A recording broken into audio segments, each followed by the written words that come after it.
हजरत दाऊद अलैहिस्सलाम की उम्मत बंदर क्यों और कैसे बनी? एक ऐसा गुनाह जिस पर पूरी कौम बंदर बन गई। बिस्मिल्लाहिर्रहमानिर्रहीम। अस्सलामु अलैकुम प्यारे दोस्तों, हजरत दाऊद अलैहिस्सलाम वो जलीलुल कदर नबी जिन्हें अल्लाह ने नबुव्वत अता फरमाई और हुकूमत भी, जिनकी जुबान से तलावत होती तो पहाड़ और परिंदे तस्बीह में झूम उठते, जिन्हें ऐसी फहमो हिकमत दी गई कि फैसले अदल की अलामत बन गए। लेकिन इन्हीं की उम्मत में एक ऐसा वक्त भी आया जब नाफरमानी, धोखाधड़ी और दुनिया की मोहब्बत ने लोगों की आंखें अंधी कर दी। अल्लाह के वाज़े हुक्म को चालाकी से तोड़ने की कोशिश की गई और फिर एक ऐसा अजाब आया जो ना सिर्फ उन पर कहर बनकर नाजिल हुआ बल्कि रहती दुनिया तक इबरत बन गया। वो लोग जो कभी अल्लाह की नबी की उम्मत थे, वो कैसे एक लम्हे में बंदर बना दिए गए, उन पर क्यों अजाब आया। लेकिन नाजरीन, ये तो सिर्फ कहानी का एक पहलू है।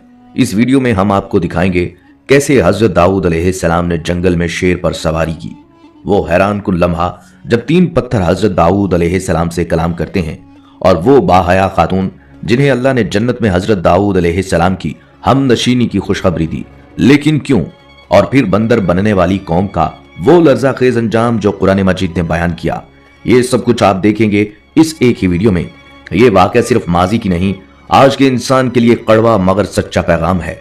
तो वीडियो को आखिर तक देखिएगा क्योंकि हर वाकया, हर लम्हा आपके दिल को हिला देगा।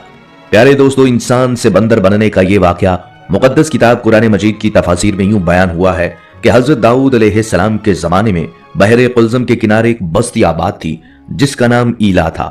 आज इसे बहरे अहमर के नाम से जाना जाता है। ये एक साहिली इलाका था जहां के ज्यादातर लोग माहीगीर थे। इनकी जिंदगी का दारोमदार मछलियों के शिकार पर था। वो रोजाना समंदर से मुख्तलिफ इक़साम की मछलियां पकड़ते, उन्हें खाते, बेचते और अपना गुजर बसर करते। साहिली इलाकों में ऐसा मामूल होता है कि लोग समंदर से जुड़ी रोजी रोटी पर ही इन्हिसार करते हैं। ये बस्ती अपनी आम सी जिंदगी गुजार रही थी, लेकिन फिर अल्लाह ने इन्हें आजमाया, ऐसा इम्तहान दिया जो बज़ाहिर सिर्फ एक दिन का हुक्म था, मगर इसके अंदर पूरी उम्मत की आजमाइश छुपी हुई थी। यहाँ एक बात वाज़ेह कर दें कि मुख्तलिफ अक़वाम के नजदीक हफ्ते के मुख्तलिफ आयाम को तक़द्दुस हासिल रहा है। मुसलमानों के लिए जुमे का दिन सैयदुल आयाम यानी दिनों का सरदार है, एक ऐसा दिन जिसे अल्लाह ने बाकी दिनों पर फजीलत अता फरमाई। और इसी तरह ईसाइयों के लिए इतवार का दिन मुकद्दस है जिसमें वो खुसूसी इबादत करते हैं। मगर जिन लोगों का ये वाकया हम बयान कर रहे हैं यानी बनी इसराइल, उनके लिए हफ्ते का दिन यानी इबादत के लिए मखसूस था। अल्लाह ताला का उनको वाज़ेह हुक्म था, हफ्ते के दिन सिर्फ और सिर्फ इबादत करो, कोई दुनियावी काम ना करो, ना शिकार करो, ना तिजारत, ना खाना पकाना। तारीख के अवराक बताते हैं कि शुरू में वो बहुत अतात गुजार थे। हफ्ते के दिन उनके चूल्हे ठंडे रहते, कोई हांडी चढ़ती, ना कोई काम होता, बल्कि मुकम्मल सुकून और खुशू खुजू के साथ वो रब की इबादत में मसरूफ रहते। मगर अफसोस, यही मुकद्दस दिन जो उनकी रूहानियत का मजहर था, उनके लिए आजमाइश बनकर नाजिल हुआ।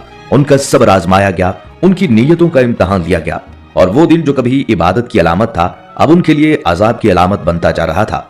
अल्लाह ताला ने बनी इसराइल को हुक्म दिया कि हफ्ते के दिन वो कोई और दुनियावी काम न करें, खास तौर पर शिकार से मुकम्मल परहेज करें। ये दिन उनके लिए इबादत, रूहानी पाकीज़गी और दुनिया से कटकर रब के हुजूर झुकने का दिन मुकर्रर किया गया था।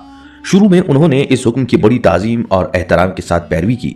वो हफ्ते के दिन इबादत में मशगूल रहते, चूल्हे ठंडे पड़े रहते और दिल अल्लाह के जिक्र से रोशन रहते। लेकिन अल्लाह ताला ने उन्हें आजमाना चाहा। आजमाइश ऐसी नाजिल हुई कि इबादत के दिन यानी हफ्ता को मछलियां झुंड के झुंड सतह आप पर आ जाती। बड़ी बड़ी मछलियां, ऐसे लगता जैसे खुद आकर कह रही हों, हमें पकड़ लो, हम तुम्हारी किस्मत बदलने आई हैं। लेकिन वो जानते थे कि पकड़ेंगे तो नाफरमानी हो जाएगी। अब हालत ये थी कि हफ्ते के दिन समंदर उभरा होता, मगर बाकी दिनों में पानी सन्नाटा मारता था। वो रोज शिकार को निकलते, कांटे डालते, घंटों इंतजार करते, मगर फिर भी कभी खाली हाथ और कभी छोटी मछली। मगर हफ्ते वाले दिन बगैर किसी मेहनत के खजाना सामने पड़ा होता। यहां से शैतान ने वसवसे डालना शुरू किए और फिर कमजोर ईमान वालों ने आपस में सरगोशियां शुरू कर दी। हम नाफरमानी नहीं करेंगे, हम सिर्फ एक तरीका निकालेंगे। उन्होंने साहिल के करीब बड़े बड़े हौज बनाए जिन्हें नालियों के जरिए समंदर से जोड़ दिया। हफ्ते के दिन जब मछलियां आती तो वो पानी के साथ बहकर इन हौजों में कैद हो जाती। अब वो जाहिरन हुक्म की खिलाफवर्जी नहीं कर रहे थे, लेकिन हकीकत में अल्लाह के हुक्म को चालाकी से तोड़ रहे थे। इतवार को वो आते और आसानी से इन मछलियों को निकाल कर खा लेते। उनकी जुबानों पर तकवा था, मगर दिलों में दुनिया और अमल में नाफरमानी की मक्कारी। अब यह मामला सिर्फ एक चालाकी तक महदूद न रहा, बल्कि खुलम खुला अल्लाह के हुक्म की मुखालफत शुरू हो गई। हफ्ता आता तो ये लोग इबादत में मशगूल होने की बजाय इस सोच में रहते कि आज कितनी मछलियां फंस गई होंगी, कल हमें कितना मिलेगा। उनके दिल इबादत से हट चुके थे। अल्लाह का हुक्म जो एक रूहानी आजमाइश था, अब उनके लिए मुआशी मंसूबा बन चुका था और यही वो लम्हा था जब ये कौम नाफरमानी की राह पर चल निकली।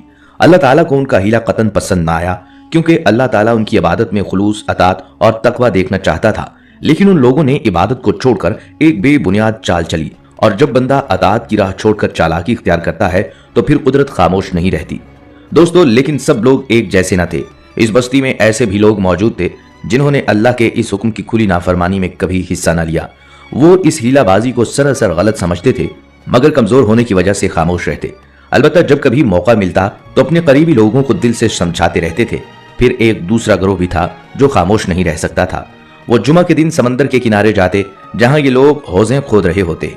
ये उनको चीख चीख कर समझाते कि ऐ लोगो, ये कैसी चालाकी है, अल्लाह को धोखा नहीं दिया जा सकता, बाज आ जाओ वरना तुम पर अजाब नाजिल होगा।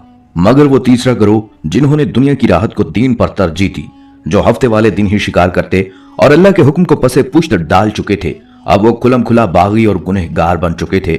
उनकी बेहयाई और सरकशी की हदें टूट चुकी थीं। ऐसे में जो पहला गिरोह था, नेक और इबादत गुजार, उन्होंने खुद को मुकम्मल तौर पर इन गुनहगारों से अलग कर लिया। वो शहर से दूर एक और गांव में चले गए, वहां एक बड़ी दीवार खड़ी की और अपने रब से तौबा की, ऐ अल्लाह, हम तेरे नाफरमान नहीं, हम इस हीले से बरी हैं। अब वो दीवार की इस तरफ इबादत करते और कभी कभी उस पार झांक कर देखते क्या वो बाज आ गए हैं या अभी भी गुनाह में डूबे हुए हैं।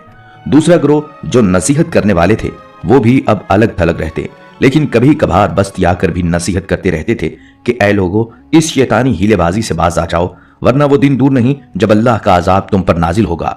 और इन दिनों इस बस्ती में अल्लाह के जलीलुल कदर नबी हजरत इब्राहीम अलैहिस्सलाम मौजूद थे। वो नबी जिन्हें अल्लाह ताला ने ना सिर्फ बादशाही अता फरमाई थी, बल्कि ज़बूर जैसा मुकद्दस सहीफा भी नाजिल फरमाया था। उनका दिल खौफ खुदा से लबरेज था और वो दिन रात अल्लाह की इबादत में मशगूल रहते। जब उन्हें ये मालूम हुआ कि उनकी कौम में ऐसा गिरोह भी है जो अल्लाह के हुक्म के साथ चालाकी कर रहा है और हफ्ते के दिन शिकार से बचने के लिए हीले और बहाने बना रहा है, तो हजरत दाऊद अलैहिस्सलाम के चेहरे पर गुस्से और दुख के आसार जाहिर हुए। उन्होंने कौम को बार बार तंबीह की, वाज़ो नसीहत की, मगर जब वो नाफरमान बाज न आए तो आखिरकार अल्लाह के उस नबी ने हाथ उठा दिए और फरमाया, ऐ अल्लाह, ये तेरी नाफरमानी पर उतर आए हैं। ये वो कौम है जो तेरे हुक्म को जानती है मगर फिर भी धोखा दे रही है। ऐ मेरे रब, इन पर ऐसा अजाब नाजिल फरमा कि क़यामत तक हर कांपने वाला कांप जाए, सुनने वाला लरस जाए। और फिर अर्श इलाही से अदल का फैसला नाजिल हुआ। अल्लाह ताला ने अपने नबी हजरत दाऊद अलैहिस्सलाम पर यह वही नाजिल फरमाई, ऐ दाऊद, जाकर अपनी कौम को बताओ कि जिन्होंने हमारे हुक्म को चालाकी से तोड़ा, हमने उन्हें धुतकारा और कहा, हो जाओ बंदर, जलील और रुसवा बंदर। ये अल्फाज रब्बे कायनात की तरफ से गजब का ऐलान थे। और फिर वो रात उन लोगों की जिंदगी की आखिरी रात बन गई। दोस्तों, सुबह जब सूरज तलू हुआ तो उस बस्ती पर अंधेरा नाजिल हो चुका था। लोग अपने घरों से बाहर निकले, मगर दरवाजों पर वो चेहरे न थे जो रात को देखे थे। वो इंसान न थे बल्कि बंदर बन चुके थे। कुछ अपने ही सहन में दीवार के साथ लगे चीख रहे थे, जुबानें गुम, आवाजें अजीब, आंखों में सिर्फ शर्मिंदगी, खौफ और बेबसी। कोई माँ अपनी औलाद को पहचान न पा रही थी और औलाद अपनी माँ को देखकर छुप रही थी। वो सब एक दूसरे को पहचानते थे मगर बोल नहीं सकते थे। वो हाथ जो कभी दुआ के लिए उठते थे अब जमीन पर रिंग रहे थे। वो जुबानें जो किताब की तिलावत किया करती थीं अब चीखें निकाल रही थीं। वो आंखें जो दुनिया की लज्जतों में अंधी हो चुकी थीं अब शर्म से बंद हो चुकी थीं। पूरी बस्ती में खौफ था, खामोशी थी और बंदरों की दिल दहला देने वाली चीखों पुकार।